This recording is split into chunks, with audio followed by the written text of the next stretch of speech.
I wanted a mouth organ. I wanted it more than anything else in the whole world. I told my mother. She kept ignoring me, but I still wanted a mouth organ badly. I was only a boy. I didn't have a proper job. Going to school was like a job, but nobody paid me to go to school. Again I had to say to my mother, "Ma'am, will you please buy a mouth organ for me?" It was the first time now that my mother stood and answered me properly. Yet listen to what my mother said. "What do you want a mouth organ for? All the other boys have a mouth organ, ma'am," I told her. "Why is that so important? You don't have to have something just because others have it. They won't have me with them without a mouth organ, ma'am," I said. "They'll soon change their minds, Delroy." "They won't, ma'am. They really won't. You don't know Wildo Harris. He never changes his mind. And he never lets any other boy change his mind either. Delroy, I haven't got the time to argue with you. There's no money to buy a mouth organ. I bought you new shoes and clothes for Independence celebrations. Remember?" "Yes, ma'am." "Well, money doesn't come on trees." "No, ma'am."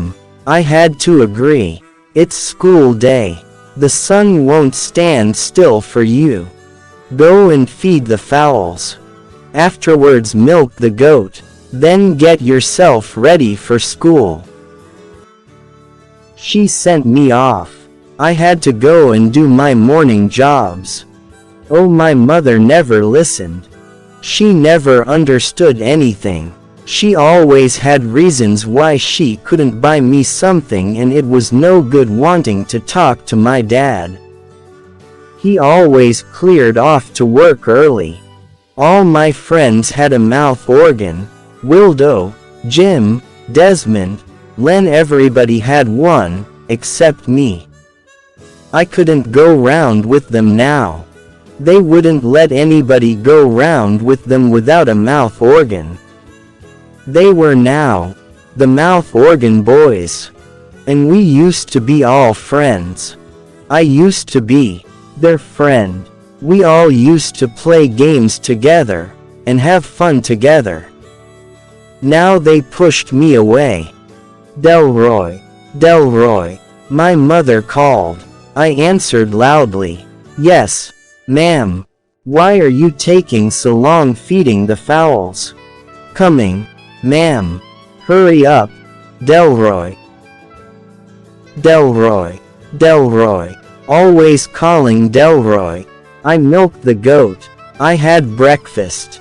I quickly brushed my teeth. I washed my face and hands and legs. No time left, and mother said nothing about getting my mouth organ. But my mother had time to grab my head and comb and brush my hair.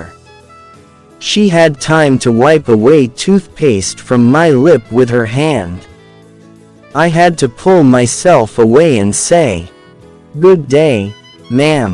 "Have a good day, Delroy," she said, staring at me. I ran all the way to school. I ran wondering if the mouth organ boys would let me sit with them today. Yesterday they didn't sit next to me in class.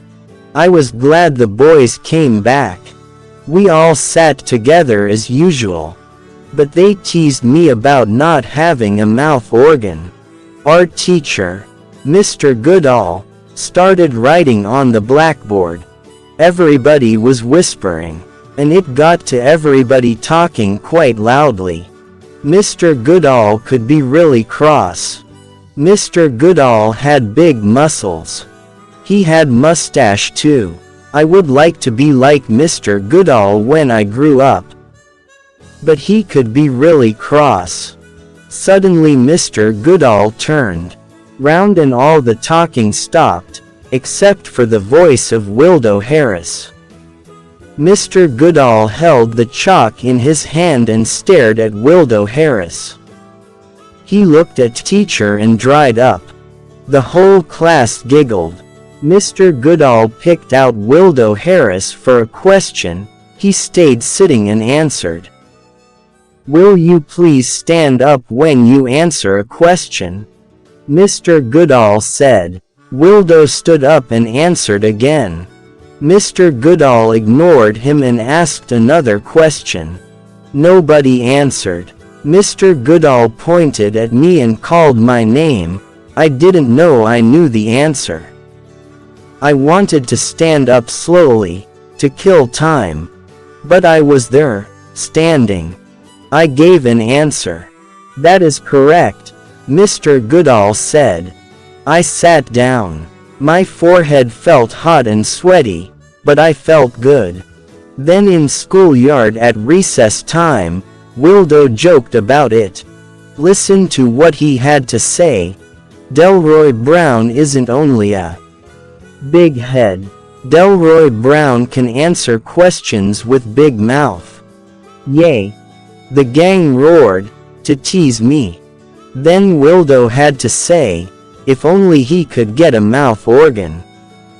All the boys laughed and walked away. I went home to lunch and as usual came back quickly. Wildo and Jim and Desmond and Len were together, at the bench, under the palm tree. I went up to them. They were swapping mouth organs, trying out each one. Everybody made sounds on each mouth organ, and said something. I begged Len, I begged Desmond, I begged Jim, to let me try out their mouth organs. I only wanted a blow. They just carried on making silly sounds on each other's mouth organs. I begged Wildo to lend me his. He didn't even look at me. I faced Wildo. I said, "Look, I can do something different as a mouth organ boy. Will you let me do something different?" Boy. Everybody was interested. Everybody looked at me. "What different?" Wildo asked. "I can play the comb," I said. "Oh yay," Wildo said slowly. "Want to hear it?" I asked. "My dad taught me how to play it." "Yay," Wildo said, "let's hear it." And not one boy smiled or anything. They just waited. I took out my comb. I put my piece of tissue paper over it. I began to blow a tune on my comb and had to stop. The boys were laughing too much. They laughed so much they staggered about. Other children came up and laughed too. It was all silly, laughing at me. I became angry. Anybody would get mad. I told them they could keep their silly mouth organ boys' business. I told them it only happened because Desmond's granny gave him a mouth organ for his birthday. And it only caught on because Wildo went and got a mouth organ too. I didn't sit with the boys in class that afternoon. I didn't care what the boys did. I went home. I looked after my goats. Then I ate. I told my mum I was going for a walk. I went into the center of town where I had a great surprise. The boys were playing mouth organs and dancing. They played and danced in the town square. Lots of kids followed the boys and danced around them. It was great. All four boys had the name, the mouth organ boys, across their chests. It seemed they did the name themselves. They cut out big colored letters for the words from newspapers and magazines. They gummed letters down on a strip of brown paper. Then they made a hole at each end of the paper. Next, a string was pushed through the holes so they could tie the names round them. The boys looked great. What a super name! The Mouth Organ Boys. How could they do it without me? Hey, boys, I shouted, and waved. Hey, boys. They saw me. They jumped up more with a bigger act, but ignored me. I couldn't believe Wildo, Jim, Desmond and Len enjoyed themselves so much and didn't care about me. I was sad, but I didn't follow them. I hung about the garden railings, watching. Suddenly I didn't want to watch anymore.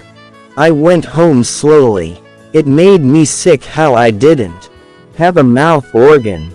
I didn't want to eat. Elle didn't want the lemonade and bun my mum gave me. I went to bed. Mum thought I wasn't well. She came to see me. I didn't want any fussing about. I shut my eyes quickly. She didn't want to disturb me. She left me alone. I opened my eyes again. If I could drive a truck, I could buy loads of mouth organs.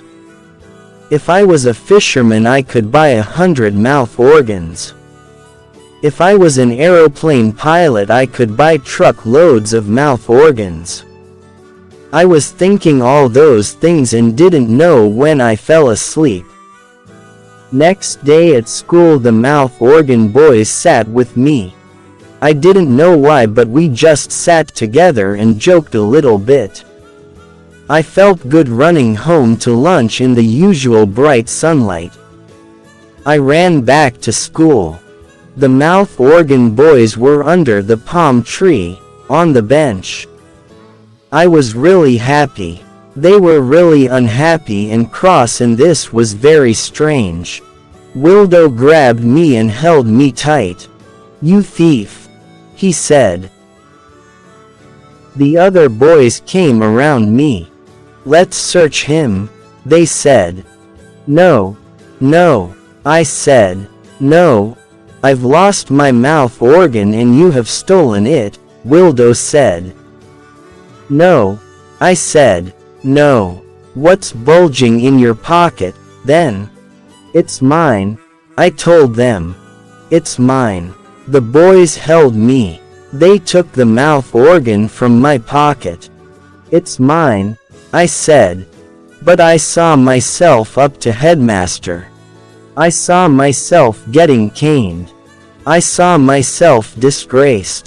Wildo held up the mouth organ. "Isn't this red mouth organ mine?" "Of course it is," the boys said. "It's mine," I said. "I got it at lunchtime. Just at the right time, eh?" Desmond said. "Say you borrowed it," Jim said. "Say you were going to give it back," Len said. "Oh, I had to get a mouth organ just when Wildo lost his. My mother gave it to me at lunchtime," I said. "Well, come and tell teacher," Wildo said. Bell rang. We hurried to our class. My head was aching. My hands were sweating. My mother would have to come to school, and I hated that. Wildo told our teacher I stole his mouth organ. It was no good telling teacher it was mine, but I did. Wildo said his mouth organ was exactly like that. And I didn't have a mouth organ. Mr. Goodall went to his desk. And Mr. Goodall brought back Wildo's grubby red mouth organ. He said it was found on the floor. How could Wildo compare his dirty red mouth organ with my new, my beautiful, my shining clean mouth organ? Mr. Goodall made Wildo Harris say he was sorry. Oh, it was good. It was good to become one of the mouth organ boys.